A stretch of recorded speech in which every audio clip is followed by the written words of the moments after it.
tive assim, essa vida dupla, né? O direito e a questão empresarial, né? Sempre tive dentro de mim assim, muito desejo de trilhar caminhos diferentes, assim, a mesmice, fazer sempre a mesma coisa, isso sempre foi uma coisa que me incomodou. Então, na verdade, desde a minha formatura, né, ainda no século passado, que eu não tinha assim, uma convicção plena. Nós, como professores, a gente acompanha o drama dos alunos, de ter que tomar decisões, às vezes, são decisões que impactam a vida inteira, né, e são muito difíceis. Então, logo na minha formatura, paralelamente, eu fui investindo na carreira jurídica, fiz uma especialização, em seguida fiz um mestrado, e a vida acabou me conduzindo para a vida acadêmica, né? As oportunidades foram surgindo. Eu comecei a dar aula muito cedo, em 2001, lá na Unisul, em Santa Catarina, no campus de Tubarão. E em seguida fui para a Uniriter, onde fomos colegas. Mas, paralelamente a isso, eu sempre tive assim, muito desejo de empreender. Então, desde cedo, eu sempre inventei coisas, né? A minha primeira experiência como empreendedor, imagina, sem nenhum tipo de formação nesse sentido, porque fiz o curso de Direito, e no curso de Direito a gente não é desafiado a refletir sobre o que é empreender, né, uma atividade. Mas eu fui, assim, metendo os peitos, né, com a cara e a coragem. Na época eu surfava e minha primeira experiência como empreendedor, eu fui para a Praia do Rosa e abri uma loja de conveniências lá. Não deu muito certo, evidentemente, mas foi uma primeira experiência, né? Mesmo depois, na vida acadêmica, eu acho que as coisas também não acontecem à toa, por acaso. Né? No mestrado, entrei na Uniriter e acabou surgindo a oportunidade de trabalhar com gestão. E aí eu acho que há um ponto de contato, né? Porque mesmo a gestão de ensino superior, a gente lida com pessoas, a gente lida com planejamento, então a gente acaba se obrigando a aprender habilidades, competências, desenvolver num ramo, numa atividade para o qual nós não fomos treinados na faculdade. O curso de Direito ele é um curso muito quadrado, né? E, na verdade, reproduz um modelo de conhecimento e até um modelo de profissão que talvez não exista mais.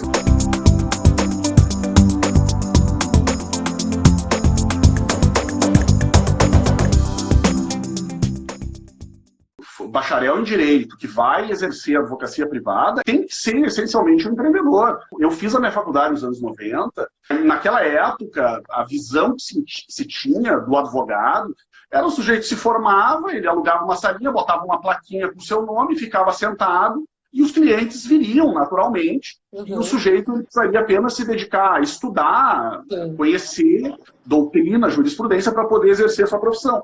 E a gente sabe, né, que o mercado, nesses últimos 20 anos, mudou drasticamente. Né? O advogado, o sujeito que quer ter sucesso, ele tem que saber gestão, ele tem que saber captar cliente, ele tem que ter noções de marketing, publicidade, para saber se divulgar, além do conhecimento técnico. Né? A gente vê a dificuldade, né, dos alunos justamente por essa falta de conhecimento de como chegar ao cliente, né? Como ter uma projeção profissional, como é que essas coisas vão acontecer. E isso a gente não aprende na faculdade. Né?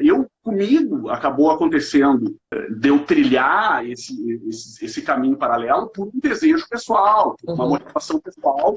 Sempre tive muita dúvida, muito questionamento a respeito, né, do direito como um caminho único, e eu fui experimentando, metendo a cara, e a gente vai. Cai, levanta, né, e vai aprender. São desafios, né? Empreender e a advocacia privada repito, né, na minha visão, né, essencialmente um modelo de empreender. A pessoa assume muitos desafios, muitos riscos. Né? E o empreender, essencialmente, é isso. A pessoa saber, por exemplo, traçando um paralelo, que é um debate também muito comum dentro da Faculdade de Direito, das carreiras públicas, né? Muita gente almeja em virtude de estabilidade financeira. Aquilo ali é um mundo de segurança. Né? A pessoa sabe que ela vai entrar numa carreira, ela vai realizar o mesmo tipo de trabalho, né? Com poucas modificações, até a sua aposentadoria, ela vai ter todas as suas garantias. O mundo privado, né, e a advocacia, e todo profissional liberal, pequeno empreendedor, é o contrário, né? É um risco atrás do outro, é matar um leão por dia, e a gente tem que acabar assumindo responsabilidades e se desenvolvendo numa ampla gama de aspectos. As pessoas que trabalham mesmo na condição de empregado em grandes empresas, onde tudo é setorizado e tu tem condições de focar num determinado setor, numa determinada atividade, essa não é a realidade do profissional liberal e não é a realidade do pequeno empreendedor. Os desafios, eles abrangem todas as esferas do empreender, né? Tem que ter noção, alguma coisa, como é que funciona a tributação, como é que funciona a legislação trabalhista, como é que se deve liderar ou fazer a gestão de pessoas. A pessoa precisa entender cada vez mais, em função das novas tecnologias, as mídias sociais, como é que a gente vai se projetar, como é que a gente vai se vender, como é que eu vou fazer captação de clientes, enfim. É um desafio atrás do outro, né?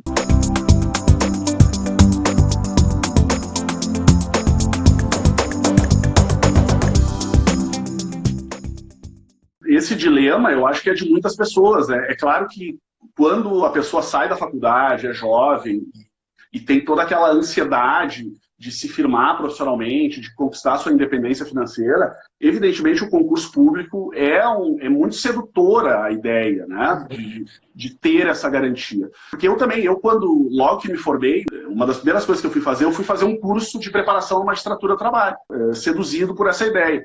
Mas eu rapidamente, ali ao longo daquele ano que eu fiquei estudando, eu me dei conta justamente disso que tu disseste.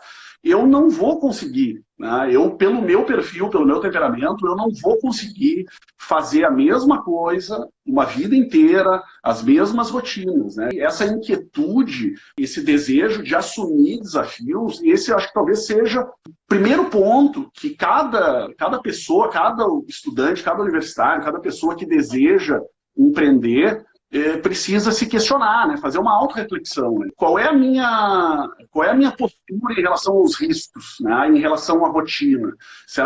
Como é que eu vou me adaptar a isso? Tem até literatura nesse sentido, há um índice grande de casos de depressão entre servidores públicos, justamente porque às vezes o desafio ele é um elemento motivacional muito importante, né? De estar atento, buscando novidades, buscando coisas novas para conhecer, para fazer, para realizar. E eu lá atrás, eu consegui fazer, apesar de não ser nada maduro ainda naquela época, mas eu consegui ter essa percepção a respeito de mim mesmo, e em seguida eu abandonei. Né? E aí já montei um escritório com um colega, começam a surgir os desafios. A vida acadêmica, de alguma maneira, foi uma conciliação entre o desejo de ter uma certa estabilidade, mas essa liberdade de poder fazer outras experiências no âmbito profissional. E eu acho que isso, para muitas pessoas na área do direito, isso acaba acontecendo, né? A vida acadêmica, porque tu tem um contrato CLT, então tu tem uma certa previsibilidade, né, de remuneração, e isso é também importante porque te permite dar outros saltos.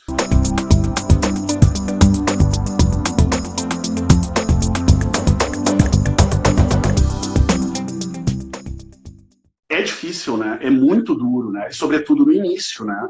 Porque o mercado está cada vez mais concorrido, a gente vê cada vez mais advogados, bacharéis, enfim, no mercado. Como é que essas pessoas vão se colocar, né?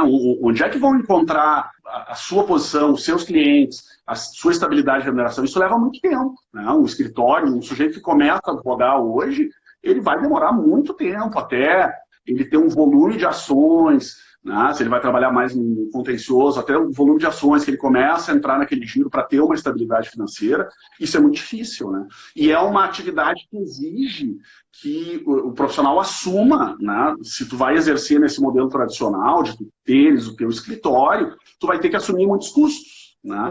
E às vezes a realidade socioeconômica hoje, na maioria dos alunos do curso de Direito, é de muita dificuldade, né? As pessoas lutam com muita dificuldade para conseguir concluir o curso e se formar, e aí gera-se toda aquela expectativa, bom, agora vai, tô com o canudo debaixo do braço, agora eu vou começar a ganhar dinheiro.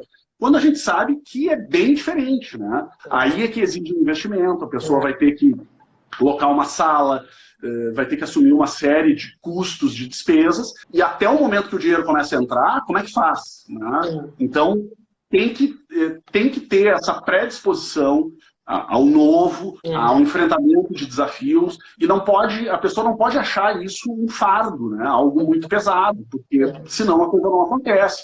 A pessoa tem que ter um certo prazer, eu acredito, na atividade e nesses desafios cotidianos, né? Então, de captar cliente, de estabelecer uma rede de contatos, enfim, e de construindo a sua trajetória profissional, né?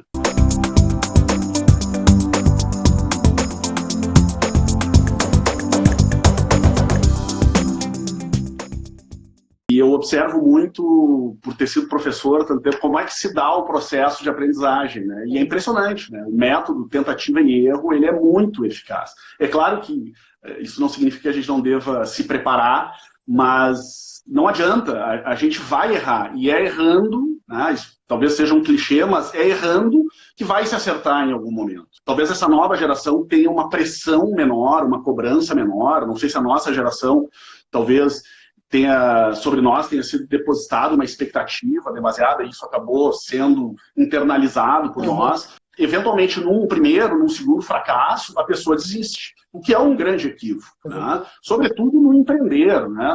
Até porque mesmo o próprio conceito de erro e acerto, ele acaba sendo relativo, né? Então a gente está, por exemplo, nesse momento, vivendo uma pandemia que colocou o mundo de cabeça para baixo. A gente não sabe ainda exatamente quais vão ser as consequências disso. Então, assim, muitos empreendedores vão ficar pelo caminho e outros vão surgir. Na verdade, o empreendedor, ele fica, mas muitos negócios vão desaparecer, muitos negócios novos vão surgir. E é justamente estar antenado, ter a percepção, né, da mudança, o que o meu mercado está necessitando nesse momento, como é que eu posso me adaptar a isso, e isso vai te dar uma condição melhor de, nesse momento, sobreviver e, no momento que as coisas decolarem, ter um grande êxito. Mas o fato é que esse momento que a gente está vivendo, vai acontecer muito isso, muitos fracassos, né? E a gente tem que saber lidar internamente com isso e tem que saber se adaptar, né? Muitos clichês têm surgido, né? Talvez o que a gente mais tem estudado é o reinventar-se, né? E essa é uma necessidade constante, mesmo antes, né, de que a gente está vivendo, toda a mudança na advocacia, no mundo do direito, que já está se pronunciando, isso vai exigir dos profissionais cada vez mais uma capacidade de adaptação, uma flexibilidade.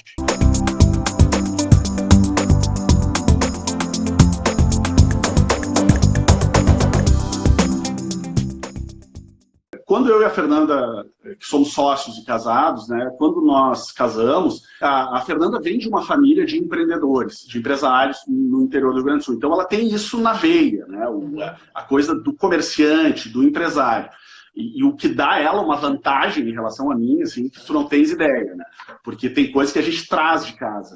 Desde que nós casamos, assim, ela sempre, olha, então, quais serão os meus projetos profissionais? Empreender, né? E eu disse, olha, sou parceiro. E aí nós fizemos uma primeira tentativa, nós fomos franqueados, chegamos a ter 2 operações em shopping centers em Porto Alegre.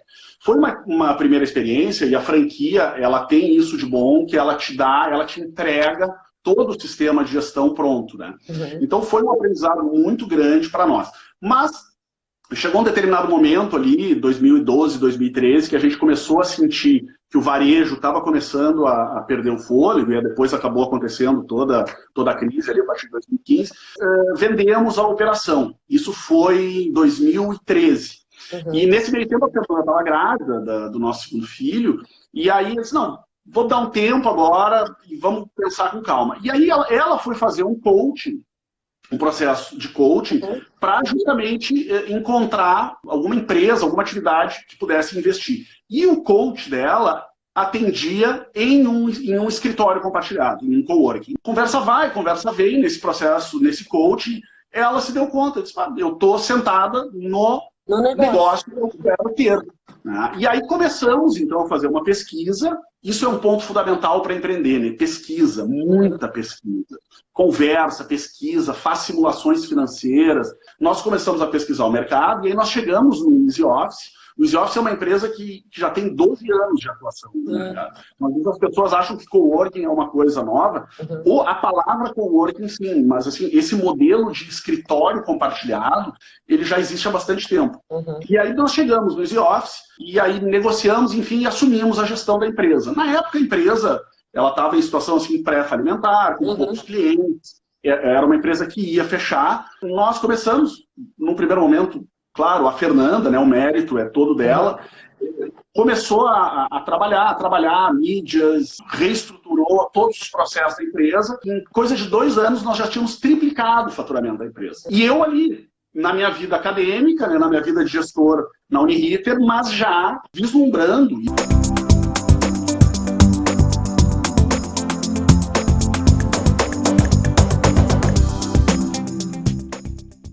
Desde o início eu já tinha em mente, assim, até dentro desse meu perfil, eu sabia que o meu tempo de Uniriter, de empresa, teria um fim, né? Isso não é para sempre, e se não chegasse um fim pela empresa, chegaria por mim. Eu sempre coloco na minha cabeça, assim, 10 anos é um tempo, né, que a gente consegue aprender, construir, crescer e vamos partir para outra.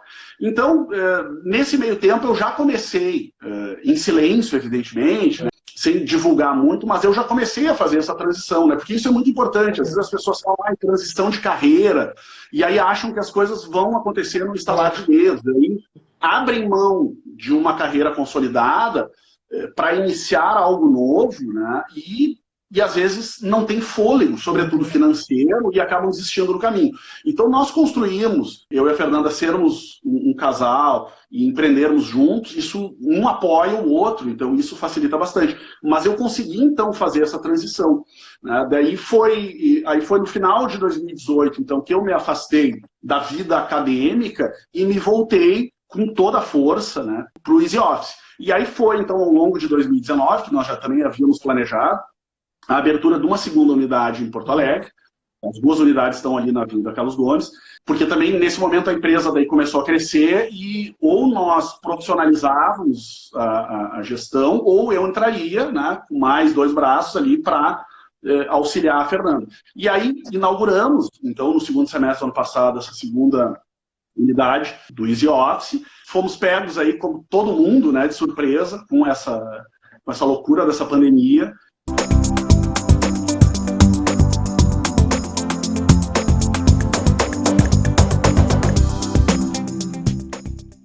Essa experiência de ficar em casa, de home office, nesse primeiro momento, isso vai impactar. Evidentemente que o mundo não vai ser o mesmo a partir de agora. Algumas dúvidas, elas existem, né? Sobretudo em torno da questão do home office. Na verdade, entre os gestores de coworkings, já há muito tempo se discute como é que nós nos posicionamos em relação ao home office, porque, em tese, a gente poderia analisar, olha, o home office é inimigo do meu modelo de negócio, porque se a pessoa trabalha em casa, ela não precisa ir para o coworking.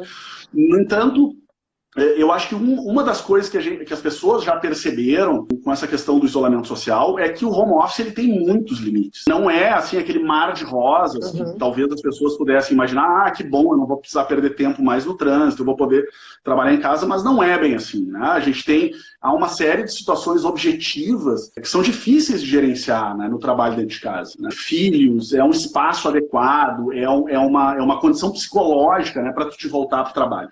Então, eu acredito que esse modelo de escritório compartilhado, até uma palavra que eu prefiro usar, porque o coworking, as pessoas, quando a gente fala em coworking, as pessoas pensam assim, a coworking é uma mesa enorme com várias pessoas de diversas empresas ali compartilhando. Não é necessariamente assim. Existem alguns coworkings que reproduzem muito esse modelo. Mas, por exemplo, o nosso espaço, a gente trabalha muito mais com salas privativas, né? Então, é um escritório compartilhado, porque cada empresa, cada profissional liberal, ele tem o seu espaço privativo, ele tem a sua sala, a sua privacidade, e ele vai compartilhar o serviço de secretariado, todo o serviço de higienização, toda a parte burocrática é o que o coworking ou o escritório compartilhado ele vai oferecer ao seu cliente. É bem possível, eu acredito nisso, que vai haver uma migração, desde empresas grandes até o profissional liberal. E eu acho que, num primeiro momento, para além da questão da cultura do trabalho, né, do modo de se relacionar com as pessoas, o que mais vai, eu acho, atrair as pessoas para esse modelo de organização é a redução dos custos. Né? Porque, antigamente, o sujeito tinha que ter uma sala, porque ele ia ter que ter uma biblioteca gigantesca, ele ia ter que ter coleções de jurisprudência, e isso foi evoluindo aos poucos. Tu não precisa ter um grande espaço. Né? Na verdade, tu vai ter um espaço para o atendimento dos teus clientes, ou, eventualmente, um espaço, quando tu precisa, uma maior concentração, sair do teu ambiente de casa, mas esse espaço ele pode ser pequeno, ele não precisa ter uma grandiosidade. Claro, que há dimensões e dimensões, dependendo do teu, né, do negócio e do porte. Eu acho que assim, não vai desaparecer o modelo do escritório próprio, daquele grande escritório que precisa, talvez, até impressionar os seus clientes. Então, eu acho que isso ainda é uma realidade que ainda vai perdurar por algum tempo. Mas eu acho que aos poucos vai havendo uma mudança de cultura. Porque eu me lembro logo que eu me formei, assim, e até pouco tempo atrás, né, ninguém imaginaria como é que um advogado vai atender num escritório compartilhado.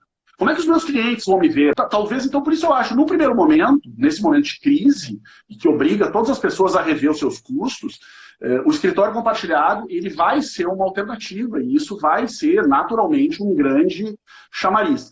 Mas eu acredito que as pessoas, aos poucos e cada vez mais, elas vão se dando conta que a lógica do compartilhamento, ela veio para ficar. Né? Porque um coworking, um escritório compartilhado, de alguma maneira reproduz Uber, reproduz Airbnb, reproduz esses novos modelos de negócio que abandonam aquela lógica do ser o proprietário, do ser o dono. Né? Então, você não precisa mais ter. Né? Você pode pagar para usar, usufruir na medida em que aquilo seja necessário. Né? No caso específico de um coworking, então os profissionais, as empresas, vão utilizar na medida em que seja necessário. Então, a gente tem muitos advogados que são nossos clientes, tem alguns que têm sala fixa, porque tem uma demanda de trabalho nesse sentido. Mas a maioria dos nossos clientes advogados, eles têm só um endereço, então eles contratam uma linha telefônica para alguém fazer a gestão do atendimento aos clientes. Alguns, então, vão usar eventualmente uma sala de reuniões, quando precisa fazer uma reunião com o cliente, assinar algum contrato, alguma coisa. Essa lógica de compartilhar, de não ser dono, eu acho que isso veio para ficar. Né? Isso vai se acentuar cada vez mais. Né?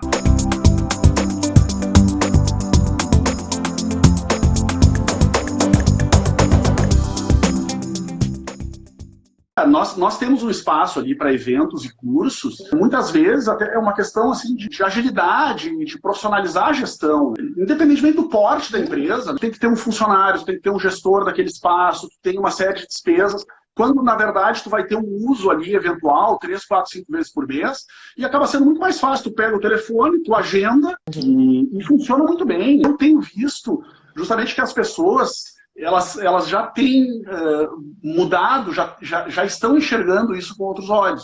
Que tu reduz incomodação, tu reduz despesas, e tu já está num ambiente que às vezes propicia negócios. Né? A gente tem vários exemplos ali dentro do Easy, que esse acho que é o grande desafio de todo o coworking, é tu criar um ecossistema de negócios, né? Tu criar uma comunidade, criar mecanismos de interação entre essas pessoas.